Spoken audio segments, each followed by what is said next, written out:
Tahun 2043, bumi udah bukan tempat yang sama kayak dulu ya.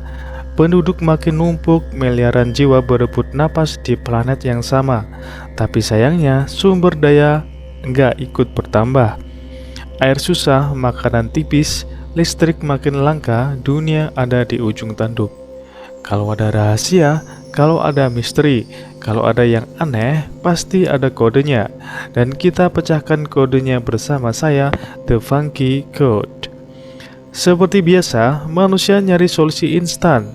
Mereka bikin tanaman rekayasa genetik. Pangan super cepat tumbuh, gampang diproduksi, bisa kasih makan miliaran orang. Awalnya kelihatan jadi jawaban, dunia menjadi lega.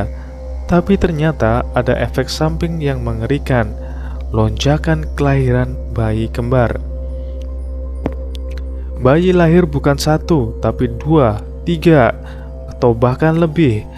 Jumlah penduduk malah meledak. Solusi berubah jadi malapetaka. Dunia ketakutan dan para pemimpin gak tahu lagi harus gimana. Sampai akhirnya muncul sosok kontroversial, Dr. Nicolette Chaimand, seorang aktivis politik sekaligus biolog konservasi terkenal. Dialah yang mendorong Federasi Dunia membuat aturan paling kejam dalam sejarah. Satu keluarga hanya boleh punya satu anak. Untuk ngejalanin aturan ini dibentuk lembaga khusus, yaitu Child Allocation Bureau atau CAB. Mereka bikin gelang identitas wajib buat semua warga. Gelang ini bisa di-scan di pos pemeriksaan di seluruh kota. Kalau ketahuan ada saudara lain, polisi langsung datang. Anak kelebihan itu dibawa. Katanya sih dimasukin ke cryosleep, tidur panjang sampai krisis dunia selesai. Dan nanti mereka akan dibangunkan di dunia yang lebih baik. Setidaknya itu yang mereka katakan. Tahun itu juga seorang wanita bernama Karen Sedman melahirkan 7 bayi kembar identik. Sayangnya, Karen meninggal saat melahirkan. Anak-anak pun akhirnya dirawat oleh kakeknya, yaitu Terence Sedman. Terence tahu kalau CAB sampai tahu soal cucunya, mereka semua bakal diambil. Jadi Terence bikin keputusan gila. Keputusan di luar nalar, menyembunyikan 7 cucunya dari dunia luar. Dan dia kasih nama mereka sesuai hari. Kita ubah aja ke bahasa Indonesia ya. Dari Senin, Selasa, Rabu, Kamis, Jumat, Sabtu, dan Minggu. Tapi gimana caranya 7 orang bisa hidup dengan aman di dunia yang cuma mengizinkan satu anak? Begini, Terence punya ide. Mereka semua harus jadi satu orang, yaitu Karen Sedman. Setiap hari, satu dari mereka boleh keluar, menyamar sebagai Karen. Senin keluar hari Senin, Selasa hari Selasa, dan seterusnya. Kalau sudah pulang, mereka harus cerita semua yang terjadi, biar besok saudaranya bisa nerusin tanpa ketahuan. Terence bahkan ngehack gelang identitas biar semuanya kebaca sebagai Karen. Dia bikin rumah dengan ruang rahasia, tempat sembunyi kalau ada rahasia. Dan untuk memastikan mereka identik, bahkan hal kecil kayak jari yang hilang harus sama. Suatu hari, Kamis iseng kabur buat main skateboard. Dia jatuh dan jarinya putus. Terence nggak punya pilihan, dia harus potong jari semua anak-anaknya supaya tetap terlihat identik. Bayangin betapa kejam sekaligus desperate-nya aturan ini. 30 tahun berlalu, ketujuh anak itu sudah dewasa dan menjadi wanita yang cantik-cantik sekali, bukan? Terence meninggal, tapi pesan dan aturannya masih terus mereka jalankan. Masing-masing udah punya sifat unik. Monday, si kakak tertua, disiplin, ambisius, lalu patuh dan aturan.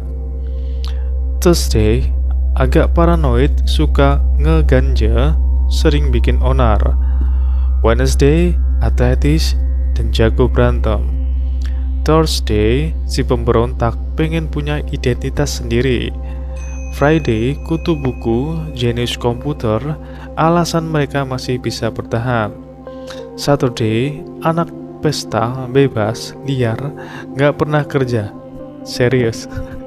Sunday, penuh kasih, religius, jadi ibu di antara mereka. Mereka udah terbiasa hidup dengan satu orang, tapi semua berubah di hari Senin. Hari itu giliran Monday keluar. Dia gugup banget karena Karen bakal presentasi penting di kantor demi mendapatkan promosi jabatan. Di perjalanan, dia sempat ketemu agensi AB bernama Adrian. Sempat tegang, tapi Adrian cuma ngobrol sebentar. Di kantor, Monday ketemu rekan kerjanya, Jerry, dan disinilah masalah baru muncul. Jerry bilang kalau dia tahu rahasia Karen, dan dia mau pakai itu buat memeras Monday. Malamnya Monday nggak pulang ya. GPS gelangnya juga aneh, nggak bisa dilacak. Keenam saudarinya panik, ada yang salah besar. Besoknya Thursday nekat keluar buat nyari tahu. Dia kaget pas tahu Monday ternyata dapat promosi, bahkan sempat terlihat bareng Jerry. Tapi sebelum bisa menyelidiki lebih jauh, agensi AB nangkep Thursday dan membawa dia ke markas. Di sana dia bertemu langsung dengan Dr. Chaiman. Chaiman bilang dia tahu rahasia besar mereka. Dia tahu masih ada 5 saudara kembar yang tersembunyi. Sementara itu di apartemen, 5 saudari yang lain makin panik. Tiba-tiba agensi AB menyerbu rumah mereka, bahkan pakai bola mata Karen buat ngebuka scanner pintu. Pertarungan sengit pecah, mereka berhasil ngalahin agen-agen itu, tapi Sunday tertembak. Tangis pecah, harapan makin tipis. Friday lalu menyelidiki dan sadar kalau bola mata itu ternyata mata Thursday. Itu artinya Thursday udah disiksa. Mereka mulai curiga kalau semua ini gara-gara Jerry. Keesokan harinya, Wednesday keluar buat nyari Jerry, tapi ternyata Jerry nggak tahu soal rahasia 7 kembar. Dia cuma tahu Karen sempat bayar jutaan euro buat kampanye Chaiman. Sebelum dia bisa cerita lebih banyak, seorang sniper CAB menembaknya mati. Wednesday pun akhirnya juga terbunuh. Sisa 3 orang, Thursday, Friday, dan Saturday. Malam itu, ada yang mengetuk pintu. Ternyata Adrian, agensi AB. Dia deketin Saturday, bahkan kelihatan genit. Saturday akhirnya sadar salah satu dari mereka pernah pacaran sama Adrian. Tapi siapa? Saudarinya menyuruh Saturday pergi dengan Adrian biar bisa dapat informasi dengan licik. Friday ngehack gelang Adrian lewat koneksi Saturday. Dan di situ mereka tahu ternyata Mandela yang diam-diam menjalin hubungan dengan Adrian. Tapi belum sempat mereka bernapas lega, agen-agen CAB menyerang lagi. Saturday tewas di depan mata saudari-saudarinya. Freddy pun akhirnya berkorban, meledakkan apartemen agar Thursday bisa kabur.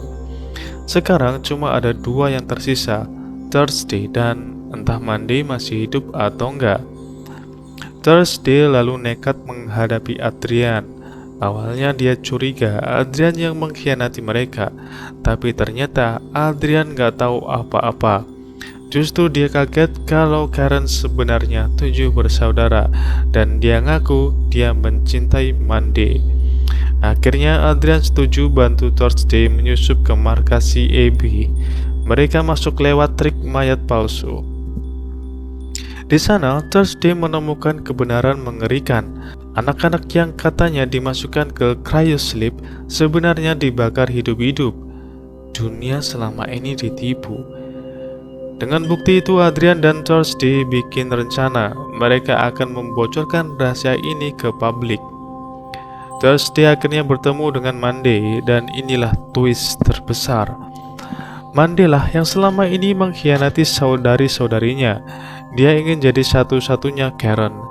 Dialah yang melapor ke Chaiman. Dialah yang bayar kampanye dengan uang perusahaan. Alasannya, Mandy hamil dan anaknya ternyata kembar. Kalau aturan satu anak masih berlaku, salah satu anaknya bakal diambil. Karena itu, Mandy nekat bikin kesepakatan kotor dengan Chaiman. Pertarungan sengit pecah antara Mandy dan Thursday. Akhirnya Mandy terluka parah. Di acara besar Chaiman, Thursday menyamar sebagai Mandy. Bersama dengan itu, Adrian dan Thursday berhasil menayangkan video bukti pembakaran anak-anak di depan seluruh tamu. Publik heboh, rahasia busuk Chaiman terbongkar. Chaiman panik, marah, mencoba mencekik Thursday. Tapi di momen itu, Mandy yang sekarat muncul bawa pistol. Agen CIB salah paham dan malah menembaknya. Mandy pun tewas. Sebelum menghembuskan napas terakhir, Mandy ngaku dia melakukan semua ini demi anak-anaknya, demi bisa jadi ibu, meski harus menghancurkan keluarganya sendiri. Akhir cerita, aturan satu anak akhirnya dihapus. Chaiman dijatuhi hukuman mati. Dan dari rahim buatan lahirlah bayi-bayi baru, termasuk anak kembar Mandy dengan Adrian. Kamera lalu menyorot sebuah ruangan besar. Ratusan bayi menangis bersamaan, dirawat oleh para perawat. Dunia akhirnya berubah, tapi dengan harga yang sangat mahal. Dan itulah kisah gelap What Happened to Mandy. Pertanyaan terakhir yang selalu nyisa setelah nonton ini adalah, kalau kamu hidup di dunia seperti itu dengan aturan satu anak, apa yang kamu lakukan?